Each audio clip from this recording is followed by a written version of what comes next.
now. Yes, well, good afternoon. Barbara Stein is here today on Tuesday, the 19th of October, to interview Sylvia Bernstein in kind of commemoration of the 350th anniversary of the first Jews coming to America. Well, I know you're not that old, and I just found out how old you are, and I would not believe it.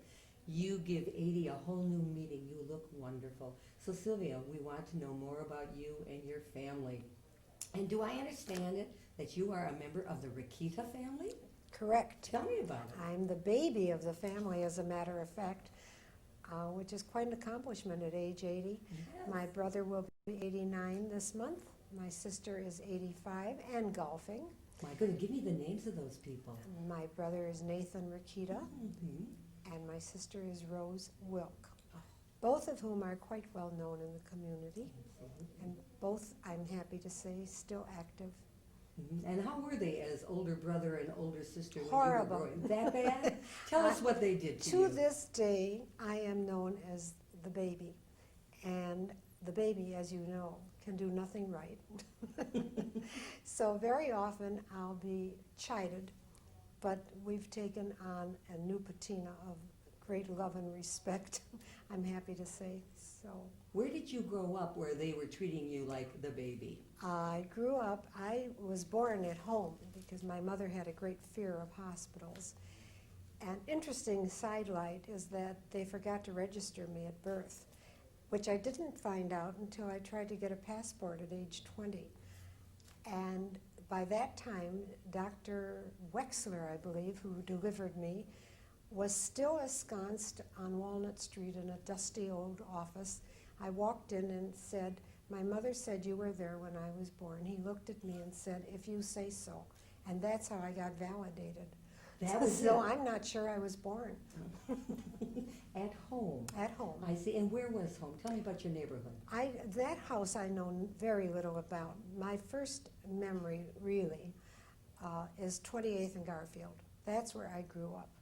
It was a wonderful, working class neighborhood, predominantly German.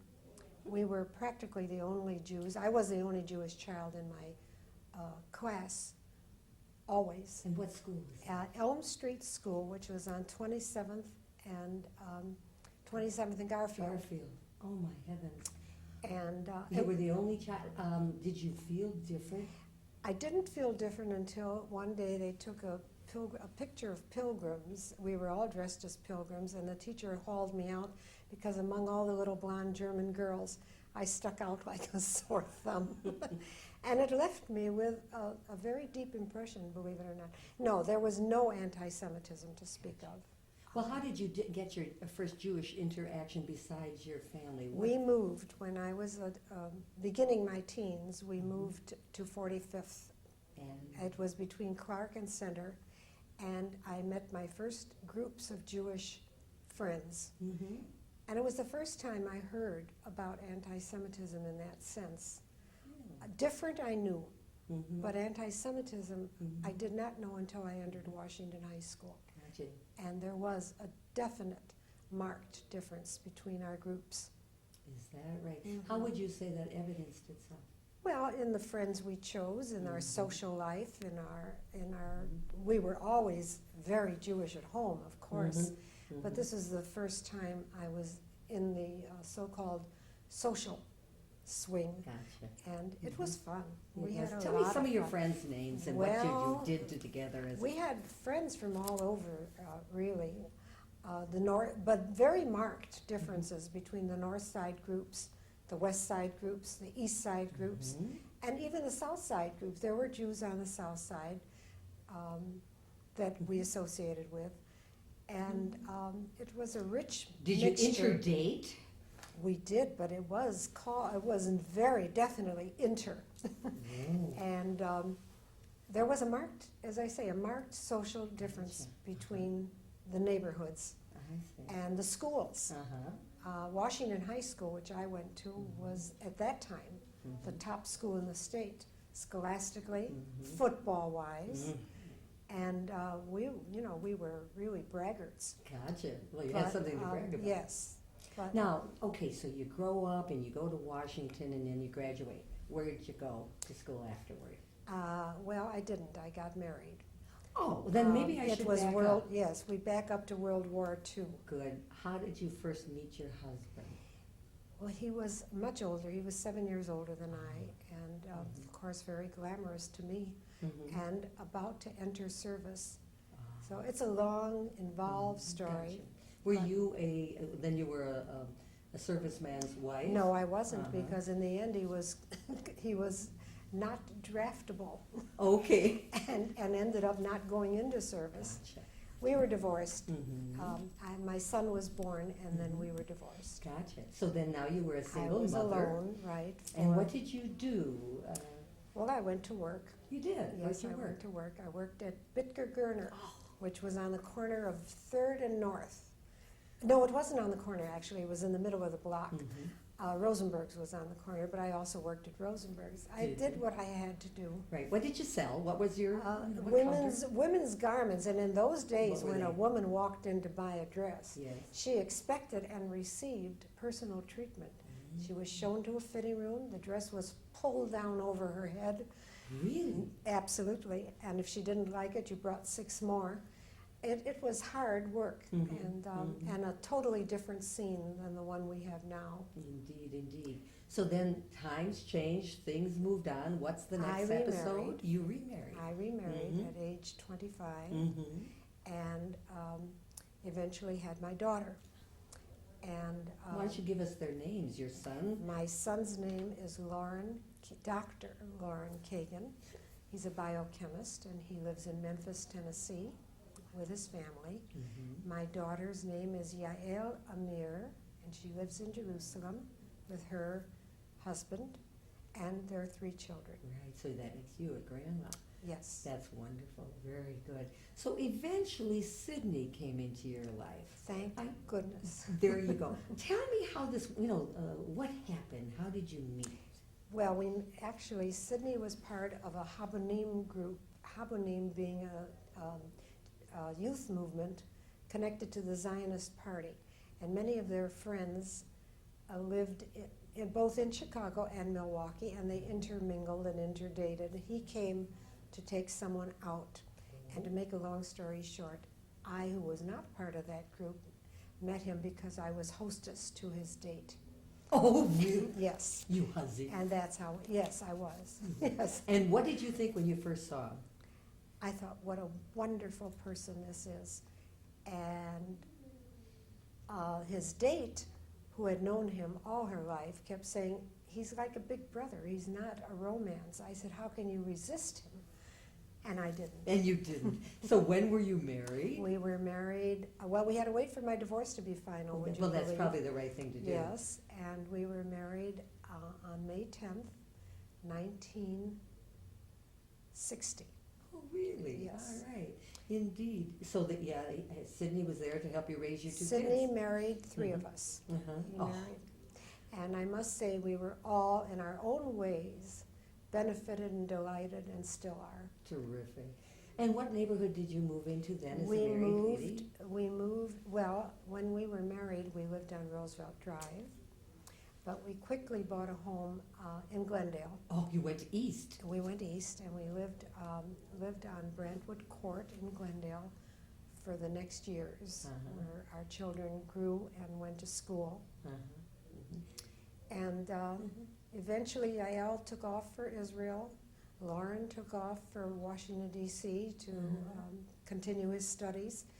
And we sold the house and moved into a condo on Terrace Avenue, which is still one of my favorite neighborhoods in this city.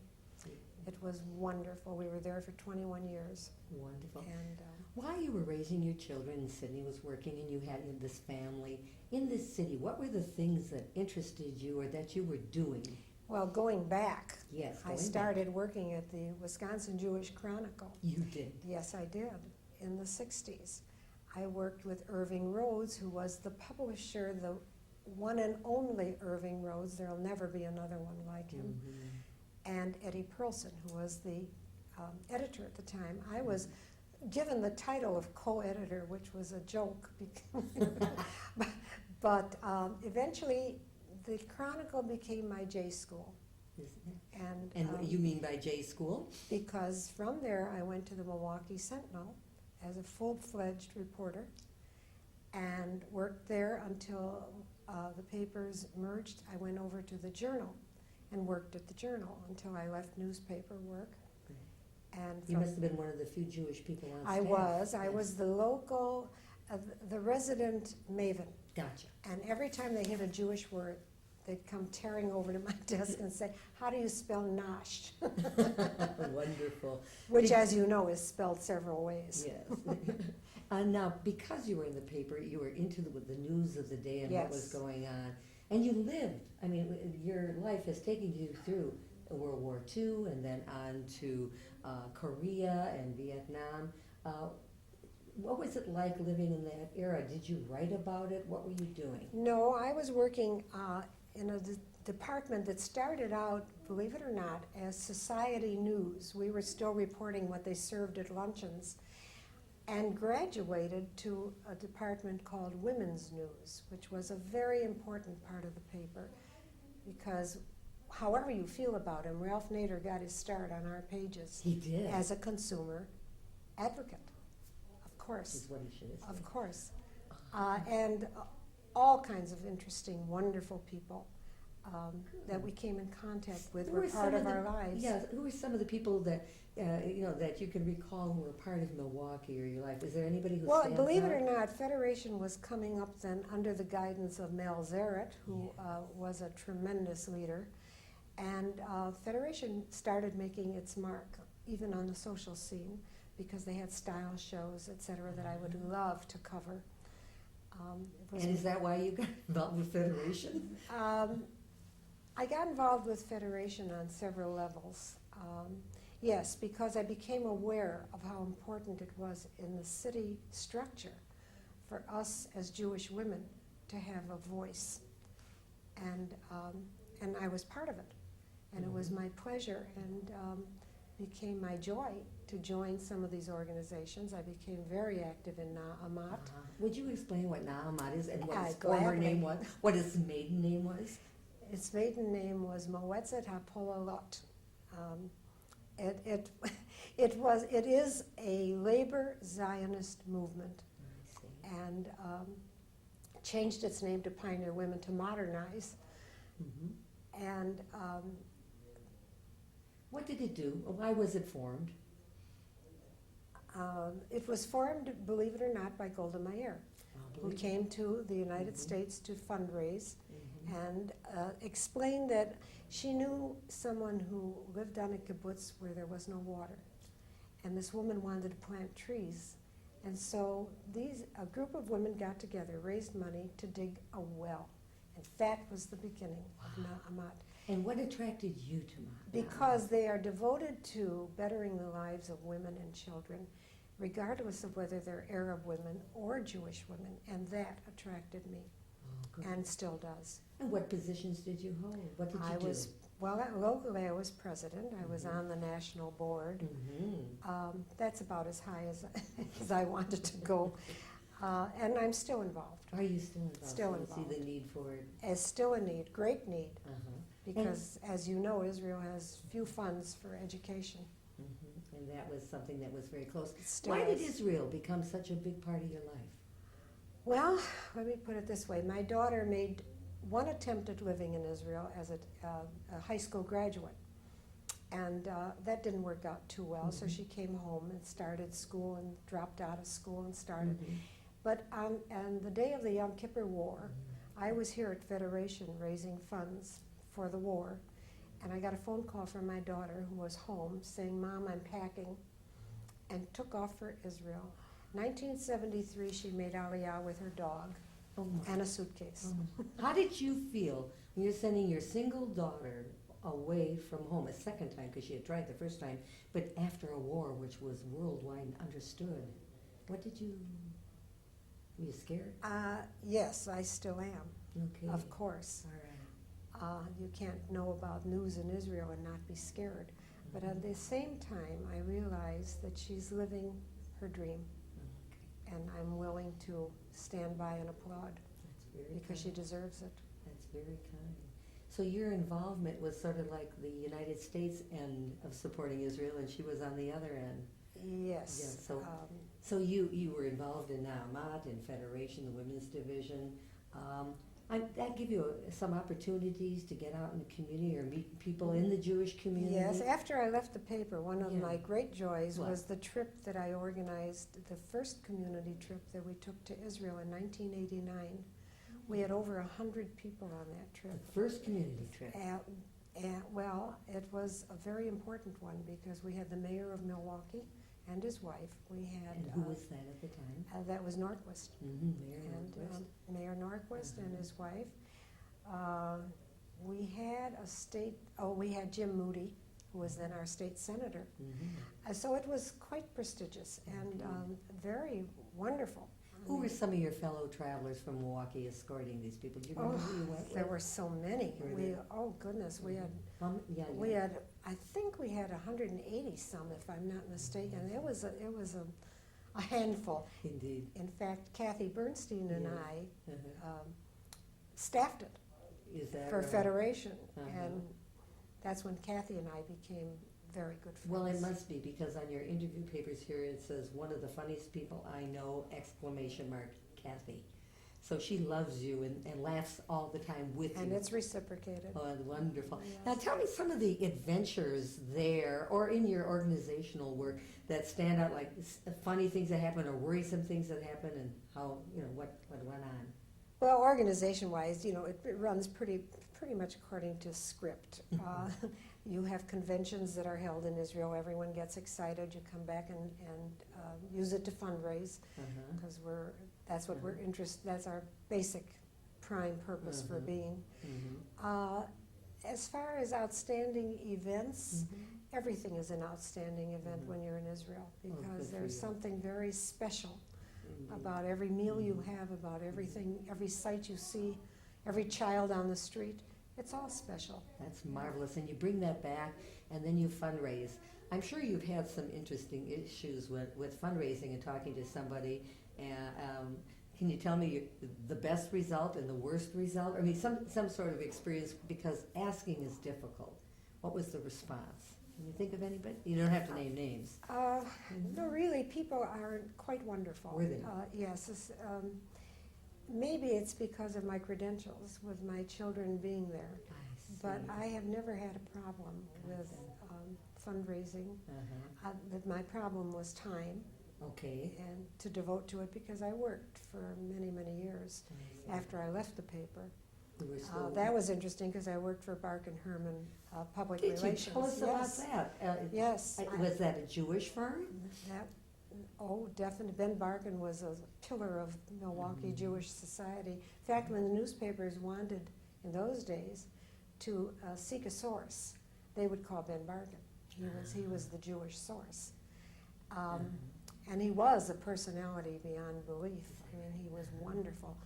So working for him was a joy. And in those years, they were remodeling and rebuilding Mount Sinai Hospital. And the big argument in the community was whether to keep it on 12th and State or move out to the fancy new neighborhoods. And believe me, there was a house divided. Was there? And Indeed. Ben stood fast behind his leadership to say that it was a very Jewish thing to stay on 12th and State. And did you support him with Absolutely. Sinai was one of my accounts. that? I had a ball with it because we did something very unusual What when did we you do? remodeled. We started by interviewing the janitor and saying, "What do you need? What would you like?" and went up from there. So I think that was a unique experience. And who were the mucky mucks and the people there at the time? Because that You want me to well, just say it search was back? Klaus. Harry Plaus, of Yeah. course. I've forgotten his Okay, name. but there were Yes, there were major pillars of the movers. society Gotcha. who were board members. In later years, I was asked to be on the board of St. Michael's Hospital, and I found out that when you know nothing about hospitals, you really don't belong on a board. but it was a hard lesson. I see. Indeed. So you enjoyed those years of working with Bark and Herman, and you had Absolutely. Do you I remember eventually worked for University Bank when it first opened on Downer. I was in charge of PR for the bank, and that was a ball because we came up with all kinds of promotional ideas for opening a bank. Really? So I've had I often say to my children, the only thing I haven't tried is brain surgery. I see, and I would advise you not to. No. But you're a promotion person. You promote Yes. Israel. You Yes. promote a cause, institution, etc. What other accounts besides the university and Sinai and some of your experiences? Well, I was freelance. I worked for Music Under the Stars for a Really? season, and that was, I loved John Anillo. This city owes John Anillo a great, great debt that was Explain never... what Music Under the Stars is. John for those who don't Anillo know. is the founder of the Florentine Opera, I see. going back that far. And Music Under the Stars was a musical program. Its venue was Washington Park, and there was a band shell. And John would bring professional groups to Milwaukee to put on light opera and not so light opera, and all the top singers of the time were on stage at the Washington Park band shell. It was the place to be on a Saturday night. It was open to anybody. Open to anybody. Of course, there were seats that were sold, but there were also seats for everyone. And I had a wonderful season working with John and his wife. They were just special, special people. And you liked And music. I loved music, and I loved what I was doing, so that was fun. Well, your love for music, did that start as a youngster? I mean, how did... Oh, no, that's strictly as an amateur. But I mean, that you loved it and pursued I've it? always loved musical theater. I Have you still gone do. to others? Do you support, I have gone to others, like season tickets here in Milwaukee? We have lots of We ours. did. Unfortunately, Mhm. since my husband had an accident 2 Yeah. years ago, naturally, our social life has been totally curtailed. Sure, but tell us what it was, because it was very rich. Excuse me. Yes, sure, absolutely. Because we live in a society outside the Jewish community as well. And the Bernsteins were out there. Where were they? What were you doing? Well, we were supporters of the symphony from the onset. Really? Yes, and in my work at newspaper and being on the social pages, I got to know the leadership of the auxiliary. No one will ever realize how much the symphony owes to its auxiliary. And that And was the- women, right? That was all women, Yes. and they were indefatigable. They They really were were. wonderful, and So you were involved with Oh, that yes, and loved it? yes. Were there other things you would do? And I was involved at the Jewish Center. You were? What did you Tybee do? Taglin is a very dear friend of mine, and you can't know Tybee without being involved. There's no Indeed. such thing. So what did you do with Tybee?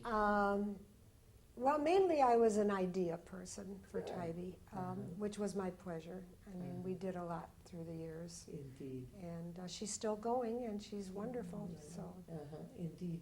And you were saying now Sidney has had an accident. yes, And he is not able to get around as he did. What well, are you doing? Sid himself was a big part of this community. Okay, Sid, tell us about what you did in his with Sid. quiet way, Sid served on the food pantry for years, every single week, after he retired, of course. Sid used to wake up in the morning and say, guess what, I'm on vacation, and then find something to do. And there was Wonderful. plenty for him to do. What did he retire from? He retired, he was the sales manager for Jack Pack toy manufacturers. Very good. And who was the owner? And the owner was Jerry Colburn, I who, as you see. know, is a pillar of this society as Indeed. well. So Sid worked there, Mhm. and then he didn't stop working. He just wasn't getting a paycheck. Exactly. So, and Exactly. wasn't he a part of the almost formation of that food pantry, or had it? No, been- no, Uh-huh. no. Okay. That was the Jewish Center. Gotcha, But, okay. But Sid was very involved. He was involved in Torah study. He was Ah. involved in taking classes at UWM, which of course many men have done in their retirement. I It's a see. wonderful. Did you go wonderful along thing. with him to that? No, I Mhm. had my own agenda, which Okay. was quite involved and quite busy. Okay. I still go to my Journal Sentinel retiree. You do. Oh, yes, to my retiree group is very, very dear to me. Oh, wonderful. And, You still keep in touch with them? oh, yes. I And see. then, oh, and I forgot to tell you, I worked at United Way. Tell me about Yes. that. Yes, I worked at United Way and formed deep friendships that I still maintain. As a professional or a volunteer? As a professional, You did? I was in their PR department. And that's when General Zumwalt, if that name means anything to you, Elmo. was one, Zumwalt, Yeah, yeah, was we one know. of our promoters of United Way. And I was writing things for him and Mhm. got to know him. Very formidable, intelligent, wonderful man. Indeed. What's interesting is that you were married straight out of high school, but you Mhm. obviously had a penchant for promotion, for writing, and you followed it through. That's something I'd like to say on tape. You That's don't good. teach anyone how to write. You either know how to write or you don't know how to write. What you learn are all the rudiments, Gotcha. And then you Mhm. perfect them? and then you perfect them. Right. And speaking of writing, aren't you published? If you could call, I don't know if I'm a regular big publisher, but I seem to have a book here that says copyright 1985 by Sylvia Bernstein. Tell me about this book. Well, that's an interesting story. Yes. I wrote those stories, and they're all based on truth about my mother, who was funny because she didn't think she was funny. And what was her name? So And give her name was credit. Sarah Rakita. Oh, yes. She was a disciple of Rabbi Senior Twersky, Rabbi Jacob Twersky, who will also find no replacement in my life. He was a very witty, wonderful man, and my mother was his follower. So these stories are based on incidents in her life. Mhm. And my husband, for our 25th wedding anniversary, along with my nephew Stuart, who is now the managing editor of the Dallas Morning News, but Really? at that time, Stuart what? Stuart Wilk, Uh-huh. Rose Wilk's son. The two of them cooked up the idea of putting it into book form. They took all the stories, gathered them together, and had a limited edition published for our 25th wedding anniversary, and that's how you got Wonderful. the book. Are some of the stories in this book, did they include you? Do you remember being there? Oh, Some of them? sure. Oh, Give sure. me an idea of. Of what kind of stories? Yeah, I mean, Well, Sarah and Sylvia. After all, you were there. Well, my mother had a way of course, of blaming us, her three offspring, for all of her woes and troubles and aggravate, the typical. Mhm. And she would look around at the three of us and say, "You know what's wrong with me? You, and you." She was really a salt and pepper mama. Yes, she was a spirit. I see. And I think I got some of my spirit I was just about to ask. from her, because she used to say to me, although she was illiterate, she would say to me, "As it is, look who I am." So with that kind of self-confidence, it's Yes. hard not to believe in yourself. Indeed. Ray, tell me a bit about her husband. What was your My father's father name? was a very dear, wonderful, fantastic man who came from the boat. The boat. And where did the to boat be- come from? The boat came from Odessa, near Odessa. We lived in a suburb of Odessa, I like to say. Very rural. Uh-huh. No street lights, no curbs. But anyway. You were there? No, no. Okay, I was My gonna- father emigrated Gotcha. from there, came to America, the same story as everyone else, Did he meet peddled. his wife there? No. He had my mother brought over to marry him because he was afraid of American women. And so they submitted her picture, and he said, "She will do." And she was gorgeous. Really? So that's how they Where married. did she come from? Same village, Ah. same village. So he came over and then He imported came a wife? first. Came first, brought his father. Yes. His father brought my mother as a bride. I like to call her the bartered bride. Is that right? And they were married here in Arpin, Wisconsin, which is by itself a very fascinating story. Arpin, Wisconsin was founded by a group of Jewish settlers who were given the land to farm, and they could have it if they could farm.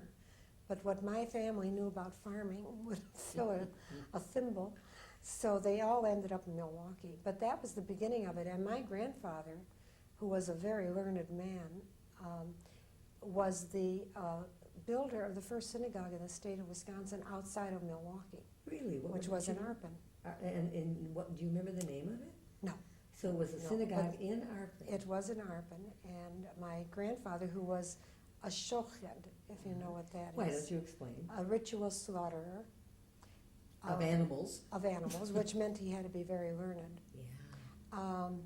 made him the quasi-rabbi of the community, and he remained that till his death Is in that Milwaukee. right? Mhm. You have a wonderful history. How long were your mom and dad married after that interesting Well, my beginning? mother died, unfortunately, when she was very young. She died at age 61, My father too. And Way too young. way too young. Yes, and then your dad was And alone my dad for how was, no, he wasn't alone because he lived with my sister and me.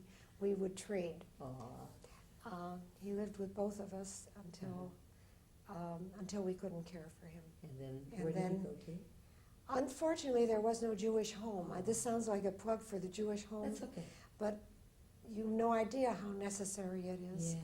Yeah. We had no place for my father Oh, my. except the Mhm. county institution, Mhm. and that's where he died. I see. So that's why you support the Jewish because you know Absolutely. the need for Absolutely. it. Indeed. Now tell me, when you had Dad there, were you a cook? Did you do special things for When Dad? Dad was with me, he had diabetes, I see. and indeed he took special care. Yes, yeah. But he was a dear, sweet, wonderful man, and even with Alzheimer's, at the end, he would sing little songs to himself and tell little poems, and he was just very special. A good man, indeed, Mhm. indeed. I turn to cooking only because we are Jewish after all.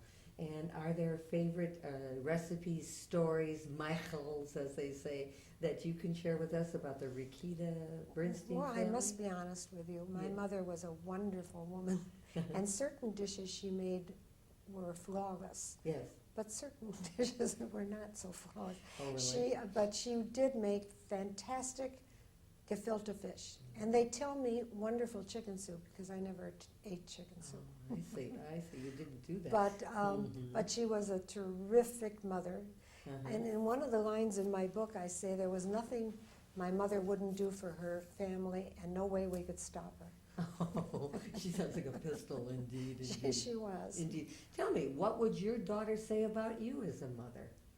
My daughter says, if you must know, when she wants to think of me, she thinks of me bending over and picking lint off the carpeting.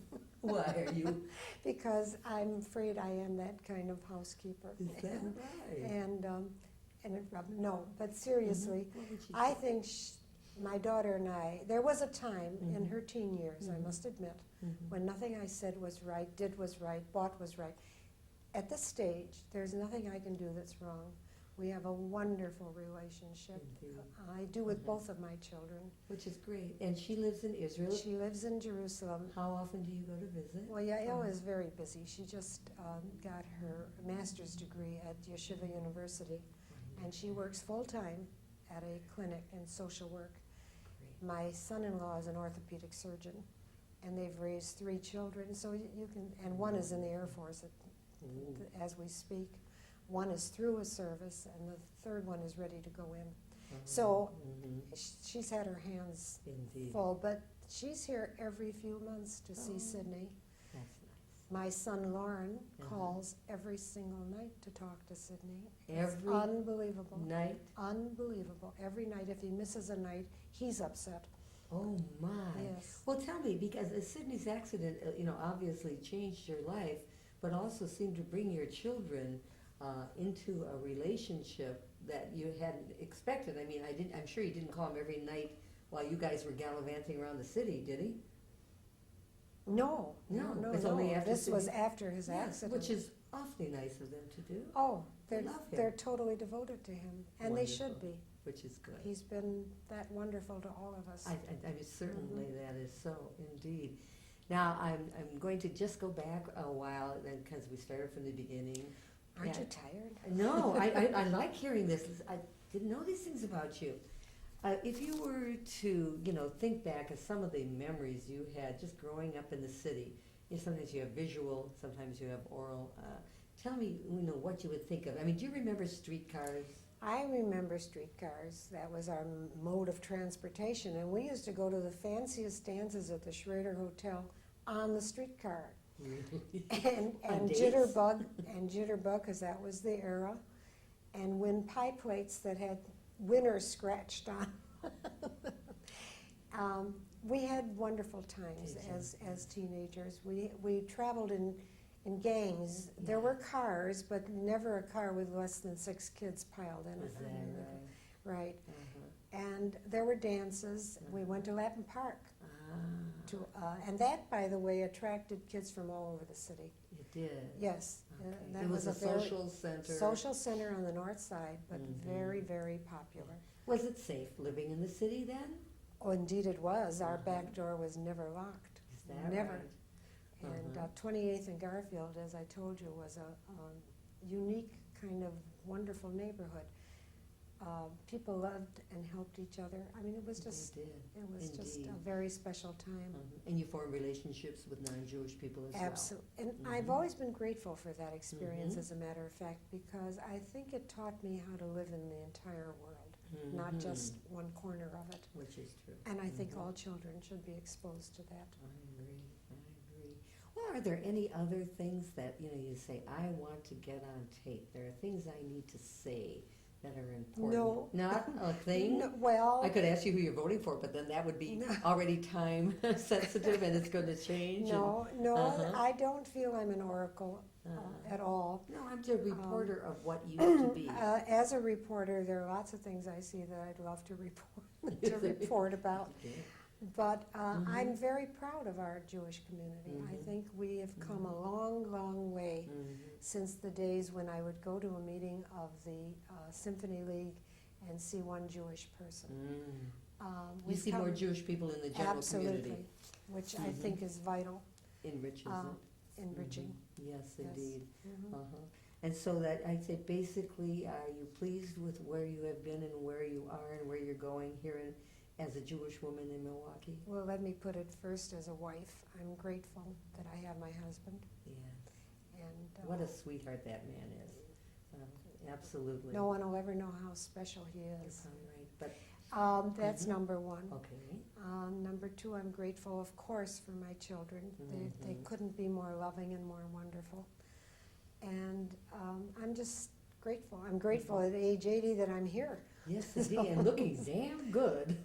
So all in all, I would Uh-huh. say it's been good. God. It's been What would you wish for the future? Knowing what you've known for your years and seeing the world as it is, what would you like for Milwaukee? The city that you gave so much to and you lived in. Well, Mhm. frankly, and I almost hate to use the word because it's become a very cheap political shot, but the word values comes up. I would Mhm. like my children to maintain the values they've learned. And that's as much as I can hope for, because I can't control the rest of the city.